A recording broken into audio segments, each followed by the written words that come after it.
I'm not looking for forgiveness, and I'm way past asking for permission.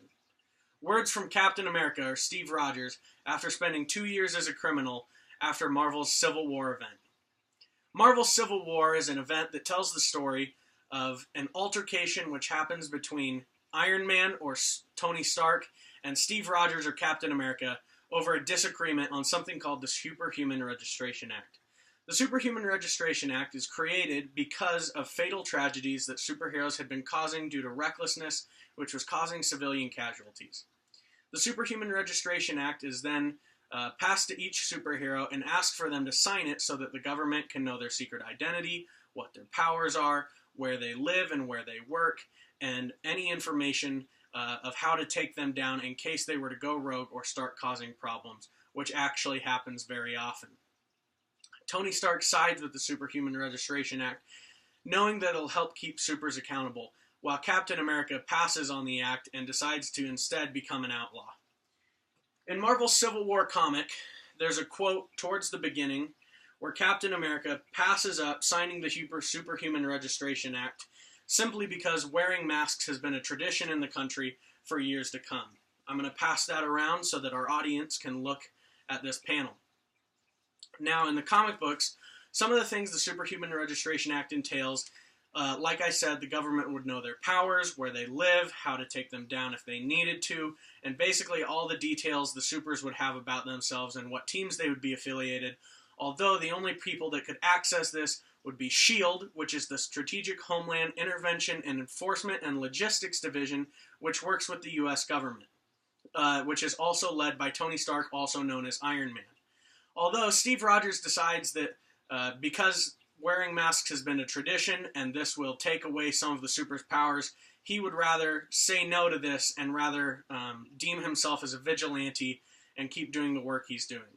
Obviously, this causes some problems, and each superhero is forced to choose either Iron Man's side or Captain America's side, signing the accords or not. So, there has also been a movie made about this specific subject, and it's called Captain America Civil War. The story follows a lot of the same lines.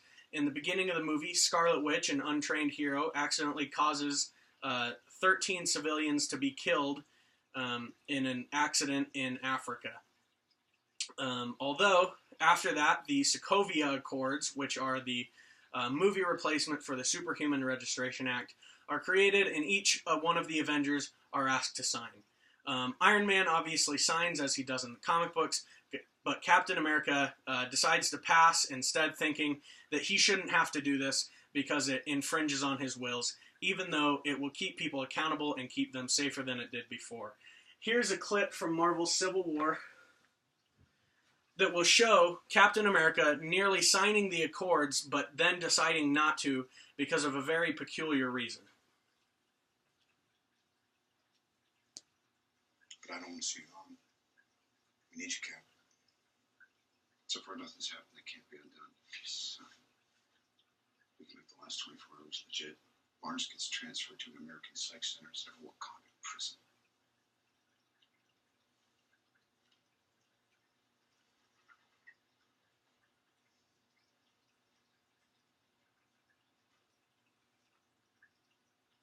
I'm not saying it's impossible. There would have to be safeguards. Sure. Once we put out the PR fire, the documents can be amended. I'd file a motion to have you and Wanda reinstated. Wanda? What about Wanda? She's fine. She's confined to the compound currently. Vision's keeping her company. Oh, God, Tony, every time I think Look, you it's see 108 things the right cars way. with a lap pool. It's got a screening room. There's worse ways to protect people. Protection. Is that how you see this? This is protection? It's internment. She's Tony. not a U.S. citizen, and they don't come grant on, visas to Tony. weapons. What happens after this is Captain America, also known as Steve Rogers, passes on signing the accords simply because Iron Man was protecting Scarlet Witch at the Avengers facility, who was also the one who had caused the casualties and had a lot of trouble surrounding her at the time. One of the issues with this in Captain America's decision is that Iron Man's prime goal here in signing the Superhuman Registration Act and also encouraging other supers to sign with him is accountability. Many supers throughout both the comics and the movies have powers that could blow up a single planet really without their will if they were uncontrolled, if they went rogue, something just cataclysmic that could not be reversed or stopped by any of the other heroes. So it's somewhat necessary for there to be a level of accountability shown between the heroes and the people that they are trying to protect. We can't just let them run around and do their thing, because heroes go rogue. Mind control from villains will often cause heroes to turn against each other. Who knows what could happen? It could cause severe casualties, if not extinction, for the human race if left unchecked. One of Captain America's main points of why his side is wrong and Iron Man's side is right is because Cap sees not signing this as a matter of tradition. He wants to stay on this side, this vigilante outlaw side now, because masks have been a tradition. And because this, doesn't allow the heroes to go where they need to, when they need to, or it may force them to go somewhere they don't want to go.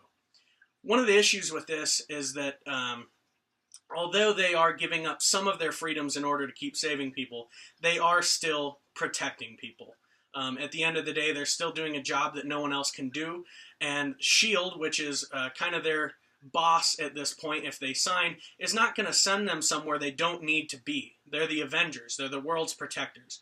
They're not going to send them to some minor crime that they don't need to be part of. And if there's a global catastrophe, they're going to send the Avengers there. So there's really no reason not to sign except for arrogance, which is one of the few things that Tony can see, and that's why he can see into the future, see that this is necessary, see that this is what is going to keep people safe, it's going to keep heroes accountable, and so he decides to go ahead and sign this, along with a lot of other heroes, although there are many heroes who side with Captain America and become outlaws and vigilantes, leading up to Marvel's next movie, Infinity War, in which the two teams, Cap side and Iron Man side, have to come together because of that global catastrophe that Tony could see coming, the one that he knew the heroes needed to sign the accords in order to protect themselves.